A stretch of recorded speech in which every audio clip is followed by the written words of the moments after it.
everyone hear me now? I had some technical difficulties. I was in some other chat room and was broadcasting to I don't know who. But you can hear me, yes? Aha! Okay, I am RM French. I am the producer, creator, evil mastermind behind Lusternia. And I am Estar's sock puppet.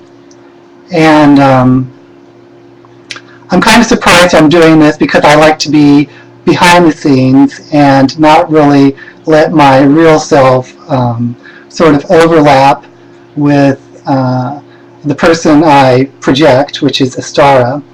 But it's really not that important as Astara, more so than when I was role-playing a character or a god. So here I am.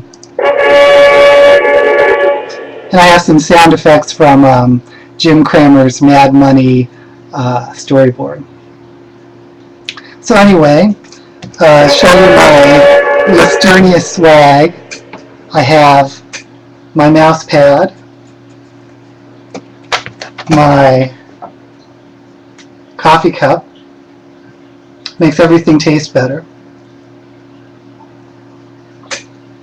tastes furry, and my Marion t-shirt, if you can see it. I've worn this a lot, so it's kind of faded. I was wearing it to Safeway once, and this is like, there was a summer, and someone pointed at it and said, "I can't wait for that movie to come out." And I said, "Me too!" But then they thought it was Avatar, so. Okay, Blue Men, yes. So, what I thought to do was talk a little bit about how Lusternia got started, and then I'll do a little bit of talk about what's coming up, which you should already guess what's coming up, and then answer some questions.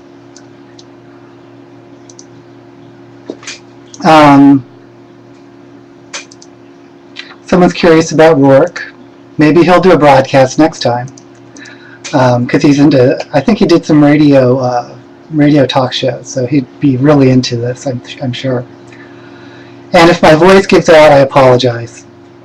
So I started playing Iron Realms games around 1998 when it first came out. I had known Matt Mahaly, who was Serapis in IKEA, probably, well, I knew him in Another Mud. And I knew him as a player very briefly. And when I say I knew him as a player, I mean he griefed me when I was a newbie. I was a enchantress in a guild, and he broke in and said he's going to kill me, and I tried to role-play my way out of it. "Oh dear Lord," or "My Lord, please, have mercy on me," and all this stuff, and he just went and killed me right away. So that was my introduction to Matt, and he later became a volunteer god on that game, and then he opened up a new game. And I was curious about it, and I said, "Oh, could I see your, or have your IP address?" Excuse me. And he said, "Sure." And that's how I came into IKEA when it was like a month old. Now, just between you and I, IKEA wasn't that hot when it first came out. It was, there were like no extended room descriptions. The classes were really, really buggy. But I saw a lot of potential in it, and I really love the Occultist Guild, so I stuck with it for a long time. And eventually, as most of you know, I became Eris, the goddess of chaos, and I helped a lot designing the occultism skill. Now, Rourke was a volunteer player coder. A player coder is usually a character on the game, and he works for credits. And so he and I teamed up, and I designed and he coded the occultist skill set in IKEA, and I helped Matt or Serapis design some skills like in the Jester's Guild and that type of thing.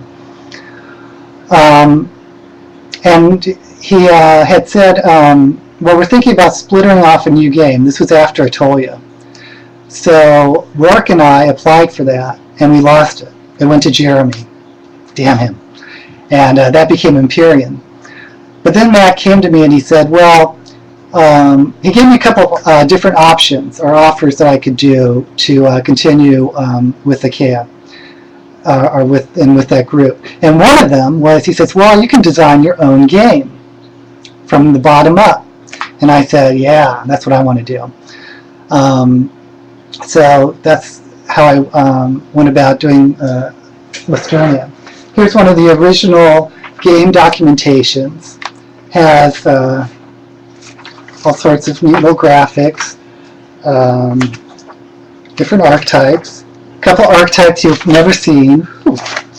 Can't show you that too much.